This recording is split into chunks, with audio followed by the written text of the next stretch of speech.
പിന്നെ നമുക്ക് പടക്കം ഇഷ്ടമല്ല, വെടിവെപ്പ് ഇഷ്ടമല്ല, പൂത്തിരി പോകുന്നത് ഇഷ്ടമല്ല. ഈ പൂത്തിരിയും പടക്കവും വെടിവെപ്പും ഒക്കെ നല്ല ബഹളമാണ്.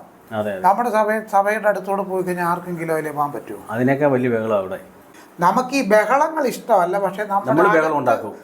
അപ്പം ഇവർ ഈ പടക്കം പൊട്ടിക്കുന്നതും പിന്നെ കതിന വിടുന്നതും പൂത്തിരി പൊട്ടിക്കുന്നതും എല്ലാം അവരുടെ ദൈവത്തെ പ്രസാദിപ്പിക്കാനാണല്ലോ. നമ്മൾ നമ്മുടെ ദൈവത്തെ പ്രസാദിപ്പിക്കാൻ കൈയെല്ലാം കൂടെ അടിച്ച് പറിച്ച് ഡ്രമ്മും തല്ലി പൊട്ടിച്ച് വലിയ വായിൽ എന്ത് ചെയ്യും? മിണ്ടാതിരിക്കുന്നവനെ ചെയ്യണമെന്ന് പറഞ്ഞ ഭീഷണിപ്പെടുത്തിയാ ചെയ്യും. നമ്മൾ അലറിപ്പോവാറുണ്ട്. ഇത് നമ്മൾ മറ്റുള്ളവരെ കുറ്റം പറയുകയും നമ്മൾ ബഹളം ഉണ്ടാക്കി മറ്റുള്ളവരെ ഭീഷണിപ്പെടുത്തി ബഹളം ഉണ്ടാക്കിക്കുക. ഇവിടുത്തെ പ്രശ്നം എന്താണെന്ന് ചോദിച്ചു കഴിഞ്ഞാൽ നമ്മൾ വ്യത്യസ്തരാണ് എന്ന് പറയുകയും നമ്മുടെ രീതികളിലും നമ്മുടെ ആചാരങ്ങളിലും വ്യത്യസ്തത പുലർത്താതിരിക്കുകയും ഇതോ തനിച്ചു പാർക്കുന്ന ഒരു ജനം ജാതികളുടെ കൂട്ടത്തിൽ എണ്ണപ്പെട്ടിട്ടുമില്ല. പക്ഷേ ജാതികൾ ചെയ്യുന്ന എല്ലാ ആചാരങ്ങളും നമ്മൾ ഒരു രൂപത്തിൽ അല്ലെങ്കിൽ മറ്റൊരു രൂപത്തിൽ നമ്മുടെ ഇടയിൽ നമ്മൾ താലോലിച്ചുകൊണ്ട് ഓമന പേരിട്ട് വിളിച്ചു പോവുകയാണ്.